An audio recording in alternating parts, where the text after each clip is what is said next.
ವ್ಯಕ್ತಿಯೊಬ್ಬರಿಂದ ಲಂಚ ಪಡೆಯುತ್ತಿದ್ದ ಸಹಕಾರಿ ಸಂಘಗಳ ಉಪನಿಬಂಧಕ ಅಧಿಕಾರಿಯನ್ನು ಲೋಕಾಯುಕ್ತ ಪೊಲೀಸರು ರೆಡ್ ಹ್ಯಾಂಡ್ ಆಗಿ ಹಿಡಿಯುವ ವೇಳೆ ಸಹಕಾರಿ ಸಂಘಗಳ ಉಪನಿಬಂಧಕ ದಸ್ತಗಿರಿ ಅಲಿ ಸಾಕ್ಷ್ಯ ನಾಶ ಮಾಡಲು ಲಂಚದ ಹಣವನ್ನೇ ನುಂಗಿರುವಂತಹ ಘಟನೆ ಕೊಪ್ಪಳ ನಗರದ ಜಿಲ್ಲಾಧಿಕಾರಿ ಕಚೇರಿ ಸಂಕೀರ್ಣದಲ್ಲಿ ನಡೆದಿದೆ.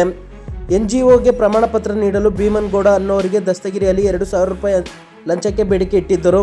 ಆದರೆ ಭೀಮನಗೌಡ ಅವರು ಲೋಕಾಯುಕ್ತ ಪೊಲೀಸರಿಗೆ ದೂರು ನೀಡಿದ್ದರು.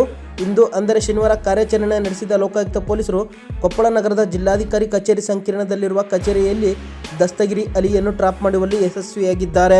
ಲೋಕಾಯುಕ್ತ ಪೊಲೀಸರ ಬಲೆಗೆ ಬೀಳ್ತಿದ್ದಂತೆ ದಸ್ತಗಿರಿ ಅಲಿ ಹೈಡ್ರಾಮೆ ಸೃಷ್ಟಿಸಿದ್ದು ಲಂಚ ಪಡೆದಿದ್ದ 2,000 ರೂಪಾಯಿ ನೋಟನ್ನು ನುಂಗಿ ಸಾಕ್ಷಿ ನಾಶ ಮಾಡಲು ಯತ್ನಿಸಿದ್ದಾರೆ. ಕೂಡಲೇ ಕಾರ್ಯಪ್ರವೃತ್ತರಾದ ಪೊಲೀಸರು ನೀರು ಕುಡಿಸಿ ವಾಂತಿ ಮಾಡಿಸಿ ಹಣ ಹೊರಗೆ ತೆಗೆಸಿದ್ದಾರೆ. ಸದ್ಯ ದಸ್ತಗಿರಿ ಅಲಿಯನ್ನು ಲೋಕಾಯುಕ್ತ ಪೊಲೀಸರು ವಶಕ್ಕೆ ಪಡೆದುಕೊಂಡಿದ್ದಾರೆ.